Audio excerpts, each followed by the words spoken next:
স্বরাষ্ট্র উপদেষ্টার পদত্যাগ দাবি করে নূরকে চিকিৎসার জন্য বিদেশে পাঠানোর দাবি জানিয়েছেন গণ অধিকার পরিষদের সাধারণ সম্পাদক রাশেদ খান। অন্যদিকে বিএনপির স্থায়ী কমিটির সদস্য আব্দুল মঈন খান বলেছেন, এমন নির্মম হামলা মানুষ মেনে নেবে না। চিকিৎসক জানিয়েছেন তিনি শঙ্কামুক্ত নন। মাহমুদুল হাসানের রিপোর্টে বিস্তারিত।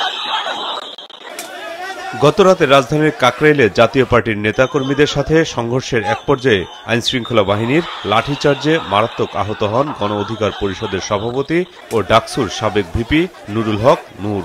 ঢাকা মেডিকেল কলেজ হাসপাতালে তার চিকিৎসায় গঠিত হয়েছে বোর্ড। ডাক্তাররা জানিয়েছেন জ্ঞান ফিরলেও এখনো শঙ্কামুক্ত নন নূর। উনি এখনো পর্যন্ত আশঙ্কা মুক্ত, কিন্তু ওনার সোডিয়াম লেভেলটা আমরা কারেকশন না করা পর্যন্ত আমরা আশঙ্কা মুক্ত একদম কনফিডেন্টলি বলতে পারছি না। গতকালের হামলায় আহত গণ অধিকার পরিষদের সাধারণ সম্পাদক রাশেদ খানের অভিযোগ, নূরকে হত্যার চেষ্টা করা হয়েছে। স্বরাষ্ট্র উপদেষ্টা, আপনার কাজটা কি? আপনি কি করেন? আপনি তো সেনাবাহিনীতে ছিলেন। আপনার কোনো দায় আছে কিনা, আপনার কোনো নির্দেশনা আছে কিনা, সেটি আমরা জানতে চাই। যদি এই ঘটনায় আপনার কোনো দায় না থাকে, তাহলে আপনাকে বক্তব্য দিয়ে অবস্থান স্পষ্ট করতে হবে। অন্যথায় যদি আপনি চুপ থাকেন, আমরা ধরে নিব গণ অধিকার পরিষদের সভাপতি নুরুল হক নূর সহ আমাদেরকে যে রক্তাক্ত করা হয়েছে, এই ঘটনার সাথে আপনিও জড়িত। আমরা মনে করি তার দায় থাকুক আর না থাকুক, স্বরাষ্ট্র উপদেষ্টা আপনি বাংলাদেশের আইন শৃঙ্খলা পরিস্থিতি কোনোভাবেই নিয়ন্ত্রণ করতে পারছেন না। সুতরাং গতকালের ঘটনার পর থেকে আপনি আর এই পদে কোনোভাবেই থাকতে পারেন না। আজ নূরকে হাসপাতালে দেখতে যান বিভিন্ন রাজনৈতিক দলের নেতারা। বিএনপির স্থায়ী কমিটির সদস্য ডক্টর আব্দুল মঈন খান বলেন, স্বৈরাচার বিরোধী আন্দোলনের নেতৃত্বে যারা ছিলেন তাদের অন্যতম নূর। আমরা ঐক্যবদ্ধ রয়েছি।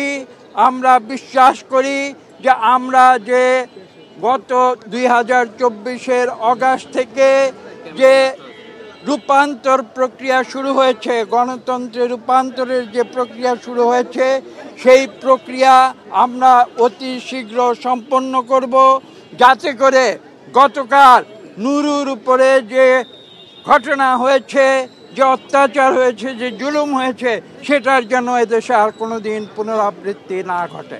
নাকে ইয়েতে একটা বড় ধরনের ফ্র্যাকচার আছে, চোখে বাঁ চোখ, তার ডান চোখ বেশ গুরুতর আঘাতপ্রাপ্ত এবং সেই চোখ এখনও তিনি খুলতে পারছেন না। চিকিৎসকরা সর্বশেষ যেটা বলেছেন যে এখনও আশঙ্কামুক্ত নন, তবে তারা আশাবাদী যে এখানে তার চিকিৎসা চলছে এবং তিনি সুস্থতা পাবেন। নূরের উপর হামলার ঘটনায় আইনি ব্যবস্থা নেওয়ার কথা ভাবছে গণ অধিকার পরিষদ। এদিকে নূরসহ গণ অধিকার পরিষদের নেতাকর্মীদের উপর হামলার প্রতিবাদে রাজধানী সহ দেশের বিভিন্ন স্থানে বিক্ষোভ হয়েছে। দুপুরে ঢাকা রাজশাহী মহাসড়ক অবরোধ করে রাজশাহী বিশ্ববিদ্যালয়ের শিক্ষার্থীরা। এ সময় আধা ঘন্টার বেশি যান চলাচল বন্ধ ছিল। দুপুরে বরিশালের কেন্দ্রীয় শহীদ মিনার এলাকায় বিক্ষোভ করে গণ অধিকার পরিষদ। সিরাজগঞ্জের মহাসড়ক অবরোধ করে তারা। এ ঘটনায় প্রতিবাদে ময়মনসিংহ ও চট্টগ্রামে বিক্ষোভ করেছে এনসিপিও। এর আগে গতরাতে নারায়ণগঞ্জ, ব্রাহ্মণবাড়িয়া, নোয়াখালী ও পটুয়াখালী সহ দেশের বিভিন্ন স্থানে বিক্ষোভ ও মশাল মিছিল করেছে দুই দলই। এদিকে এ ঘটনায় রাজশাহী ও টাঙ্গাইলে জাতীয় পার্টির অফিস ভাঙচুরের ঘটনা ঘটেছে।